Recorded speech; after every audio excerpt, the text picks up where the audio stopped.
Hi, so my name is Kyle Strickland, and I'll be presenting the Systems Engineering Research Laboratory, or SERL for short, as part of the Senior Design Project Showcase. So the SERL Lab's primary mission is to complete exploratory missions using robot teams. So the three main components of this are the Mobile Ground Control Station, or MGCS, the Compact Autonomous Exploratory Search and Rescue Rover, or CSUR, the Campus Autonomous Robot Tour, or CART for short. The MGCS team's main focus is to design and retrofit a mobile ground control station that provides workstations for the pilot, engineers, and mission controllers, controlling all the robots mentioned before. It is also to control unmanned aerial and ground vehicles remotely from the base station and support first responders in emergency and natural disaster scenarios. The CSUR team's main objective is to aid in search and rescue operations for earthquakes and toxic environmental disasters. It is also to traverse dangerous terrain without further endangering search and rescue personnel and help assist in situational awareness of key locations. The CART team will start out by presenting autonomous robot tours of the CSUN campus to demonstrate these search and rescue technologies. It will take a main focus on human-robot teaming, providing a link between the users, the robot itself, and the engineering team, providing virtual reality tours of the campus autonomously. Here we see our team structure where the MGCS, CSUR, and CART teams are all enveloped by the SERL Lab as part of the engineering department, and also collaborating with Jet Propulsion Laboratories award-winning team CoStar, and also with the ARCS Lab.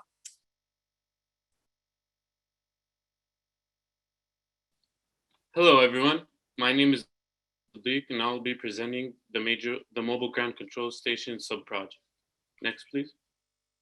In order for the team to help fulfill the purpose of SERL's objective, the team will retrofit the control station design in a 4-transit van as seen in the figures. With this ergonomic design and the implementation of an AC unit and 3M thin slate insulation installed all around the van, the conductors will be able to efficiently perform at their optimal level while providing protection to the equipment of the van at the same time. Next slide, please. First, the team will integrate the 3-layer floor design as shown in the figure that provides a rigid, safe floor that meets the allowable deflection for the length span in the van with accordance to the American Plywood Association, which is an engineering wood organization. Next. Furthermore, in order to attain the insulation and wall paneling of the control station, the team resorted to utilizing T-slotted railings provided by the company 8020 due to versatility. In addition, the railing system will serve as a mounting basis for the multi-working stations and lighting fixtures. Next. Since safety is a priority for this project, the team constructed a structural analysis on the T-slotted rails shown in the figure to test the structural integrity of those rails and whether they are capable of withstanding a worst-case scenario load of 200 pounds. The structural analysis was done utilizing FEA on SolidWorks, hand calculations, and the 80-20 calculation. The FEA results fall within the acceptable 5% difference, which verifies their accuracy. The mechanical engineering team created a L support for the desk and tested it by fixing the face that is touching the van wall of the desk support and applying a 200-pound force load at the edge. Based on the FEA results, the desk L support produced a negligible deflection and stress, making it ideal for the application. With that being said, Abdul will be presenting the power distribution system. Our system consists of 3 batteries to provide power to our workstations. We have a bus bar for safety, followed by 3 inverters to convert DC to AC power, which passes through circuit breakers for circuit protection, then to power strips in order to power the individual workstation components. Our loads also include the AC unit, high-performance computer, and an efficient lighting schematic for our conductors. In order to control the power system, we use a switch to select between using solar panels or shore power to charge the batteries, using the batteries to power the loads, and turning the system off completely. Next slide. And here's a summary of our loads, which we expect will draw a total of around 4,000 watts. And given the total power capacity of 7,200 watts from the batteries, while factoring in power losses, we get an expected runtime of 1 hour, 39 minutes. Now I'm going to be handing it off to the CJ team. Hello, my name is Herbert Montoya, and I'll be presenting CSUN, the compact exploratory search and rescue rover. Based on the mission of the CSUN, we have designed a rover with a differential drive system equipped with 2 driver motors, a camera, gas sensors, microcontroller board, all powered by 11.1 volt battery pack. The CSUN chassis design is a 3D printed configuration comprised of ABS plastic for its outer shell and tail structure. Next slide. The CSUN chassis design focus is based on compartment sections for hardware separation. The 3 sections, starting from top to bottom, is the camera integration, then the motor drivers with the gas sensors, and finally, the bottom of the rover, the computational microcontroller called the Jetson Nano. A secondary goal was to minimize the footprint of the rover, in which we achieved by optimizing the box dimensions and chassis dimensions. To run CSUN, the battery inside has been approximated to run 42 minutes on level ground. Electronic hardware integration outputs heat. Therefore, ventilation grills were cut to dissipate heat from the battery and motors. The motor can run the CSUN at 1.11 meters per second max speed on level ground and strong enough not to stall at a 45-degree incline. The camera system will help CSUN guide itself through its terrain. Next slide, please. CSUN wheel design has a curved outer face to help reorientate it if it is ever on its side.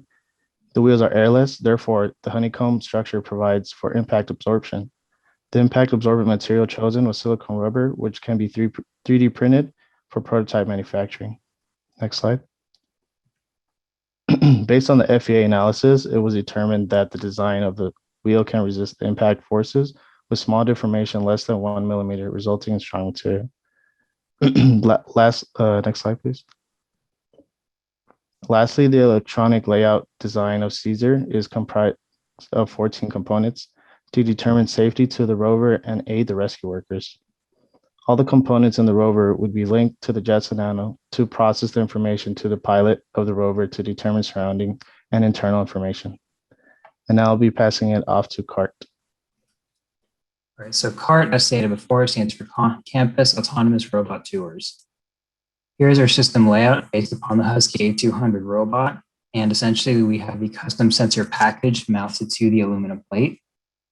And then we see the configuration inside the user bay, and we'll get into these components next.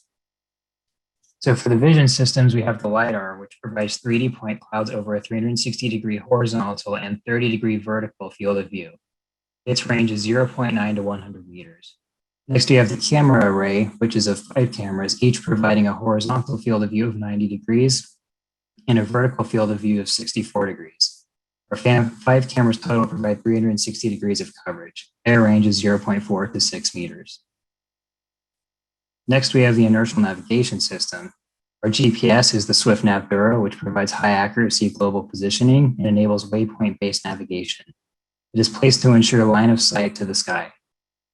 Our IMU of choice is the Lord microstrain, and this generates position and orientation over time and provides precise data on the robot's movements for accurate tracking. Here's our electrical systems wiring diagram, which for the sake of time, I will just go through briefly. So we have up to 3 power supplies, battery and backup battery and power or shore power, custom power switching, the Ethernet hubs, USB hubs, and all the sensors that they support.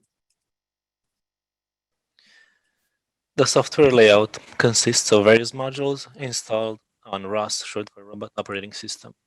We choose ROS Melodic because it's an open source OS with many libraries and support for robotic software development, and it provides excellent versatility, meaning it can be run on nearly any Linux system. We're using Ubuntu 18 for stability. The Move Base package allows us to move the robot to a desired position using the navigation stack. On a conceptual level, the navigation stack takes information from odometry and sensor streams and outputs velocity commands to the Move Base. The LiDAR sensor uses FLOAM algorithm to provide data, while the depth camera uses RTAB map algorithm to do that. The IMU sensor provides data to determine local positioning to the local planner through the EKF localization node, while the GPS gives position coordinates on a global scale. Using the SLAM algorithm, short for simultaneous localization and mapping, we can generate a global cost map, which will be overlapped with the local cost map generated by the DWA algorithm of the local planner. The 2D local cost map is essentially an occupancy grid with free, occupied, or unknown space grids. We use this for navigation and obstacle avoidance. To simulate and visualize our data, we have two software tools, the RV's Data Visualizer and the Gazebo Simulator. Next slide. The SLAM algorithm builds a map of an unknown environment, while at the same time tracking position and movement of the camera. The two main components are the LiDAR and the depth camera. The LiDAR uses the F-FLOM algorithm to estimate distance and change in position. The depth camera creates a dense 3D map of the environment in real time, using the RTAB map algorithm and RGBD and stereo input signal. Next slide. The IMU and GPS are two main components for navigation and path planning. The local planner using the DWA algorithm and data acquired from the IMU, and LiDAR to determine the best path towards a goal. The GPS is used as a global planner to set the waypoints for the robot. This is done within a global map, which is static, as opposed to the local map, which is dynamic with the movement of the robot. The top figure is a test done on the IMU showing the XYZ components of the acceleration. On the bottom figure, we can see a position graph indicating the longitude and latitude measurements obtained from the GPS test. Next slide. To simulate our robot, we use the demo package from ClearPath Robotics, which makes use of the dynamic window approach algorithm for path planning and navigation. The package provides a playpan, which we can see in the right figure, and the results can be visualized with the RV's software shown in the left figure. The robot is centered in both pictures. Obstacles are represented with yellow lines in RVs, and the LiDAR laser scanner is a pink circle around the robot. Next slide. For further testing, we will be using a CSUN Virtual Map, which is developed using Google SketchUp and ROS 3D Workshop.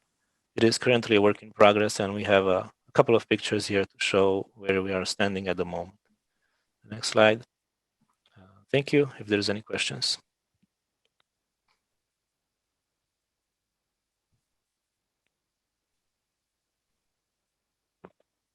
What are the costs for, I guess, each system? So I'll let the Caesar and MGCS teams maybe say their estimated cost for the Husky robot for the cart team. We already had a Husky A200, but if you were to just sum up all the market prices of all of those sensors, probably 40 to 50K conservatively.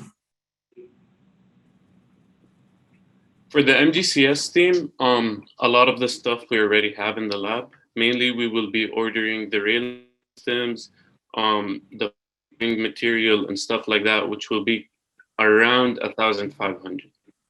Mostly the 80/20 railing system. And then for the Caesar Rover, the grand total price would have been $1,097.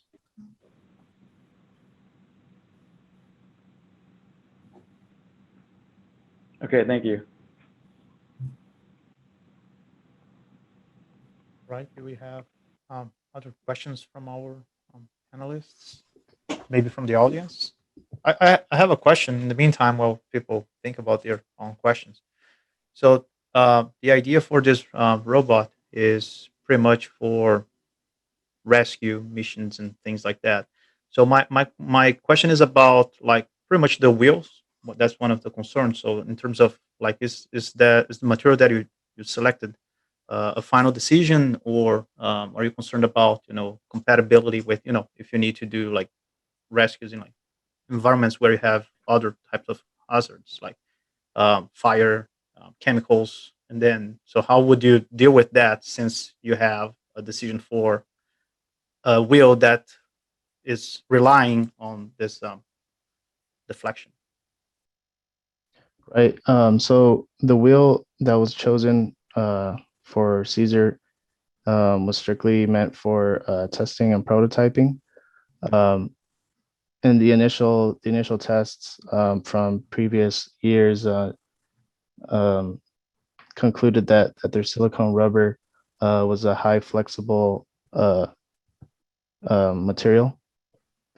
But right, for high temperature scenarios, silicone rubber would not withstand. But eventually down the road for different cohorts that will be integrated into Caesar, they will have that mission to answer.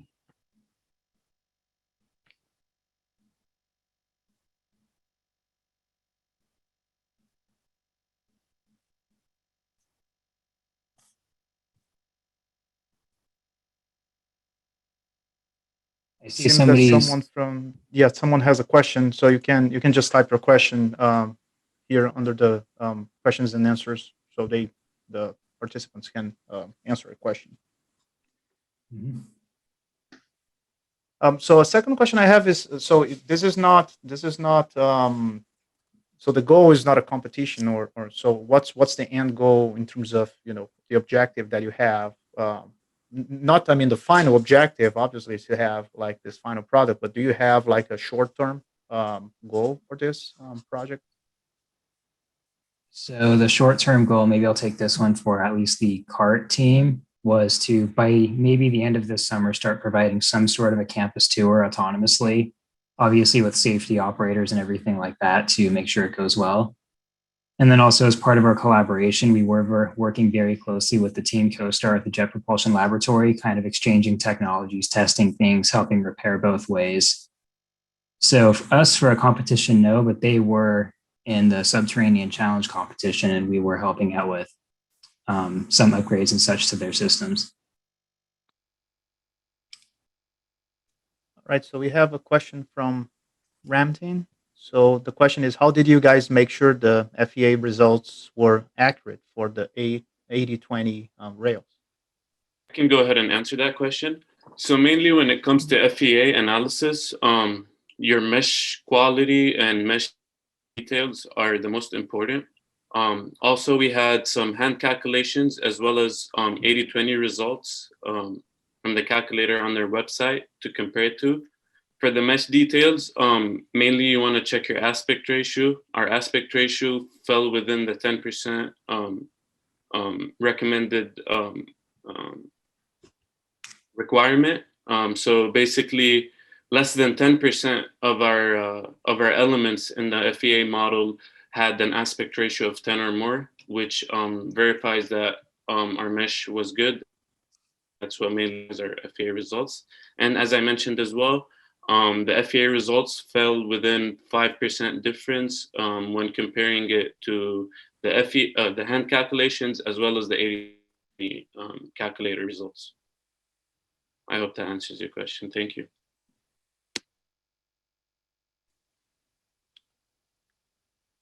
All right. So I'd like to thank you, thank the whole team, the System Engineering Research Laboratory for the presentation.